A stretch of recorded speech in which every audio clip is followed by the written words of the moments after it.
संवैधानिक अधिकार था। बाबा साहब भीमराव अंबेडकर ने जो हमें आरक्षण दिया था, आरक्षण हमारा अधिकार है, आरक्षण कोई भीख नहीं है, आरक्षण हमारा संवैधानिक अधिकार है।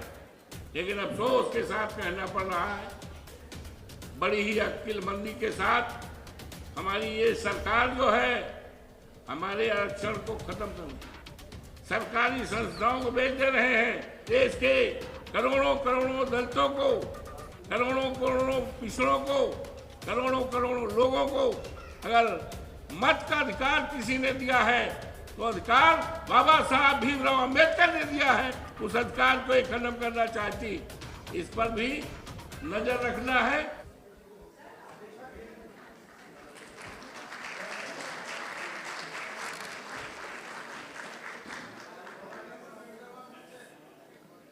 आज के इस बहुत ही शानदार आयोजन के लिए जो भी हमारे सम्मानित आयोजक हैं उनको मैं बधाई देता हूं और उनका अभिनंदन और स्वागत करता हूं।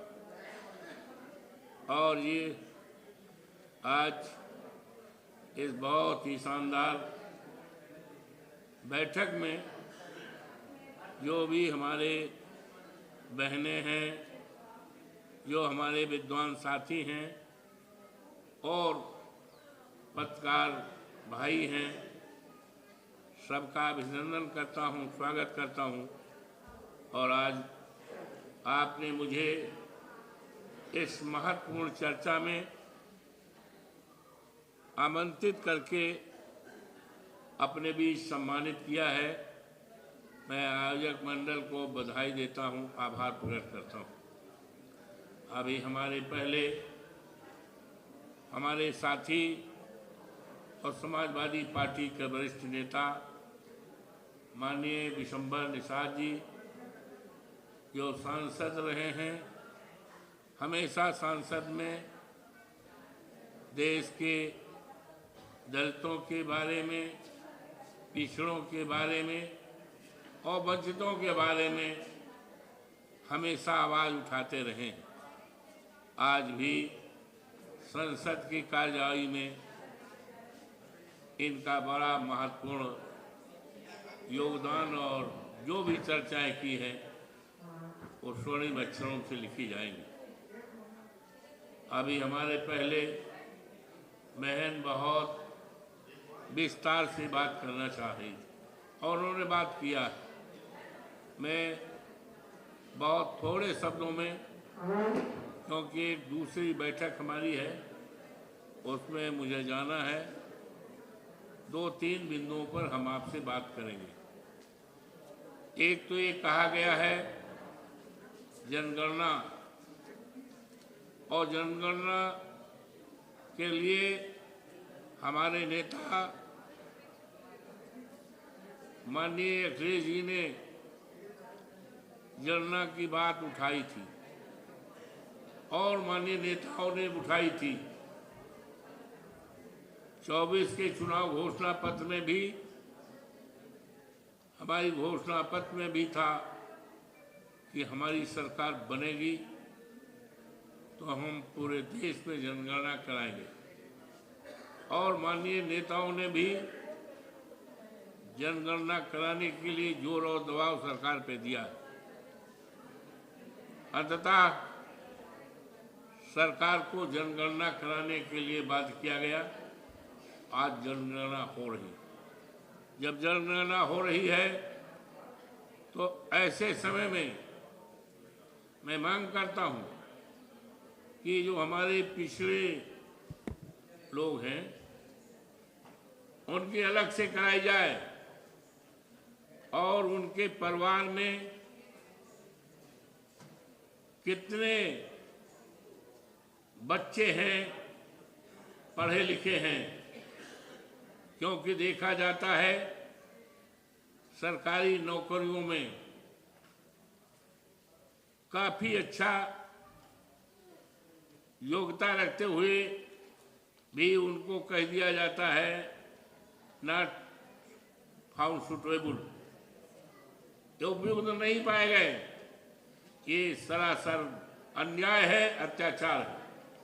तो इसलिए जब जनगणना हो रही है तो जनगणना के जो परिवार हैं, उन परिवार के सदस्य जहाँ लिखे जाते हैं, संख्या लिखी जाती है, वहाँ पर उस परिवार में कितने बच्चे पढ़ लिख रहे हैं, कितने पढ़ लिख कर तैयार हो गए हैं, उनके पास क्या डिग्रियां हैं, डिग्रियां कितनी मेरिट की हैं, ये सब भी लिखना चाहिए।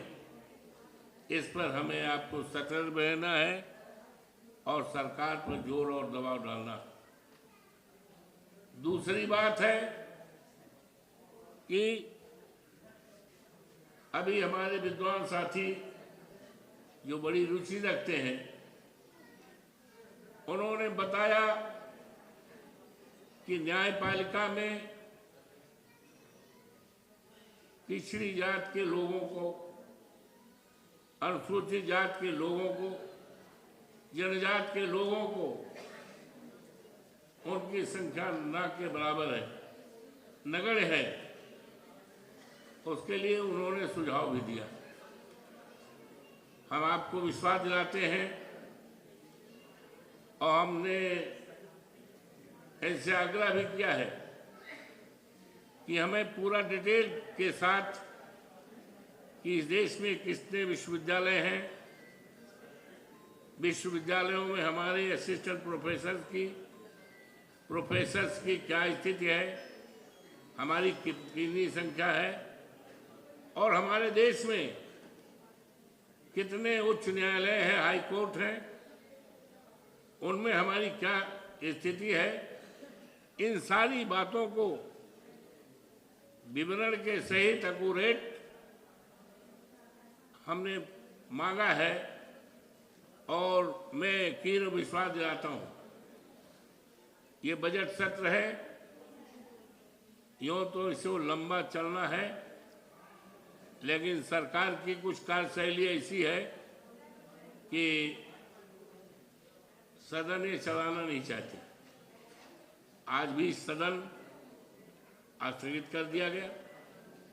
तमाम आवश्यक मुद्दे जो जनता के हित के मुद्दे हैं और लोकतंत्र में इससे बड़ा प्लेटफॉर्म नहीं हो सकता। पार्लियामेंट से बड़ा प्लेटफॉर्म हिंदुस्तान में नहीं है जिसके माध्यम से जनता की समस्याओं को, उनकी परेशानियों को और सरकार के कामों के बारे में हम चर्चा कर सकें। लेकिन सरकार तमाम मुद्दों पर चर्चा कराना नहीं चाहती है, इसलिए लगातार पिछले दिनों में सदन बाधित रहा, बैठकें नहीं हो पाई, नहीं चल पाई, विचार नहीं आ पाए और बीच में भी सत्र में यही हाल रही। और ये बजट सत्र चला है जिसकी शुरुआत 28 तारीख से हुई है। पहली तारीख को संडे का दिन था, बजट पेश किया गया, राष्ट्रपति महामहिम राष्ट्रपति जी का अभिभाषण हुआ। अब राष्ट्रपति महोदय के अभिभाषण पर बहुत महत्वपूर्ण विचार आने थे, लेकिन सदन नहीं चल पाया। तो ये मैं आपको यकीन और विश्वास करता हूँ कि लंबा सदन चलेगा और आपसे जिन बिंदुओं पर मैंने जानकारी ली है उन सारे बिंदुओं को मैं सदन के बीच उठाऊंगा। हमारे सामने पप्पू निषाद जी बैठे हैं और साथी हैं, समाजवादी पार्टी के हमारे 37 सांसद हैं, माननीय हमारे राष्ट्रीय अध्यक्ष माननीय अखिलेश जी से भी हम राय करेंगे और इस महत्वपूर्ण मुद्दे पर जिसे पूरा देश के वंचितों का सवाल है, पिछड़ों के हितों का सवाल है, दलितों का हितों का सवाल है। इन सारे मुद्दों पर लोकसभा के अंदर सत्र के चलते इन बातों को रख करके समूचे देश को बताने का काम किया जाए और सरकार की आंखों में जो पट्टियां बंधी हैं उन पट्टियों को खोलने का काम भी किया जाए। अभी आपने अपने उसमें लिखा है, ये सरकार चाहे हमारे प्रदेश की सरकार हो, उत्तर प्रदेश की, यहाँ योगी बाबा मुख्यमंत्री हैं, चाहे हमारे देश की सरकार हो, माननीय मोदी जी के नेतृत्व में जो हमारा संवैधानिक अधिकार था, बाबा साहब भीमराव अंबेडकर ने जो हमें आरक्षण दिया था, आरक्षण हमारा अधिकार है, आरक्षण कोई भीख नहीं है, आरक्षण हमारा संवैधानिक अधिकार है। लेकिन अफसोस के साथ कहना पड़ रहा है, बड़ी ही अक्लमंदी के साथ हमारी ये सरकार जो है हमारे आरक्षण को खत्म करने, सरकारी संस्थाओं को बेच दे रहे हैं, निजी हाथों में दे रहे हैं। और जब निजी हाथों में हमारी सरकारी संस्थाएं हो जाएंगी तो वहाँ आरक्षण नाम की कोई चीज नहीं है। तो हम इस बात पर भी इस सदन के माध्यम से, इस बैठक के माध्यम से, इस महापंचायत के माध्यम से मांग करते हैं सरकार से कि जो प्राइवेट निजी संस्थाएं हैं जिस पर सरकार का पैसा है वहां भी आरक्षण लागू किया जाए। इसकी पुरजोर मांग करते हुए हम चाहेंगे कि एक प्रस्ताव भी आपकी तरफ से लाया जाए और इस प्रस्ताव को भी सर्वसम्मति से पास किया जाए। जहां तक आपने मांग किया है कि जो हमारा चुनाव है ये चुनाव पेपर से हो, लेकिन चुनाव तो मशीन से हो रहा है, मशीन से हो रहा है और चुनाव में बड़ी धांधली हो रही है। लोकतंत्र को पूरी तरह से खत्म हो रहा है। SIR चल रहा है, तमाम सूचनाएं आ रही हैं कि PDA के लोगों को, दलितों के, पिछड़ों के, कमजोर लोगों के वोट को काटा जा रहा है। यहां तक हमारे संसदीय क्षेत्र, जो हमारा विधानसभा का क्षेत्र था मिल्कीपुर, जहां पर उपचुनाव हुआ था, मेरी सीट खाली होने के बाद वहां पर उपचुनाव में लोकतंत्र पर डाका डाला गया है। अगर कभी इतिहास लिखा जाएगा तो इतिहास में ये आएगा कि लोकतंत्र पर डाका की शुरुआत मर्यादा पुरुषोत्तम राम की धरती अयोध्या के मिल्कीपुर से हुई उपचुनाव में, जहां पर सरकारी लोगों ने वोट डालने का काम किया था। तो इस समय SIR चल रही है, वोट काटे जा रहे हैं, फार्म 7 भर करके, पता भी नहीं है उसको और उसके वोट को काटा जा रहा है। तमाम हमारे सूचनाएं मिली हैं। हमारा मिल्कीपुर जो हमारा विधानसभा था, जहां से विधायक भी थे, आज हमारे संसदीय क्षेत्र में है, वहां पर तमाम लोगों के नाम ऐसे मिले हैं वो जिंदे हैं, घर में हैं और उनको लिखा दिया गया है मर गए हैं। इससे बड़ी लूट, इससे बड़ा लोकतंत्र पर हमला क्या हो सकता है? और ये अधिकार इस देश के करोड़ों करोड़ों दलितों को, करोड़ों करोड़ों पिछड़ों को, करोड़ों करोड़ों लोगों को अगर मत का अधिकार किसी ने दिया है तो अधिकार बाबा साहब भीमराव अंबेडकर ने दिया है। उस अधिकार को एक खत्म करना चाहती, इस पर भी नजर रखना है कि आपका वोट कटने न पावे, आपका वोट खत्म न होने पावे, तभी लोकतंत्र जिंदा रहेगा, तभी आपके हाथ में शक्ति आएगी तभी आपके हाथ में सरकार आएगी। जब तक आपके हाथ में शक्ति नहीं आएगी तब तक आप इस देश के पिछड़ों का, दलितों का, वंचितों का, गरीबों का भला नहीं कर सकते हैं। इसलिए सरकार लाने के लिए आपको लोकतंत्र मजबूत करना होगा।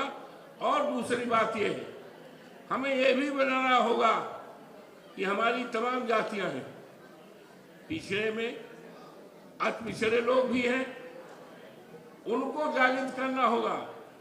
पिछड़ी जातियों में पिछड़े लोग भी हैं, समाज के आप बुद्धिजीवी लोग हैं, समाज के बारे में आप चिंता करते सोचते हैं, तो समाज में जो अति पिछड़ी जातियां हैं उनको आप साथ लाएं।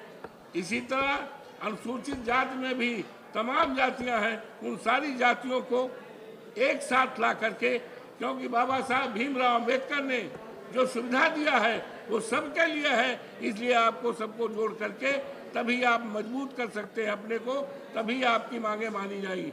इन्हीं शब्दों के साथ आपके द्वारा एक मांग पत्र रखा गया है।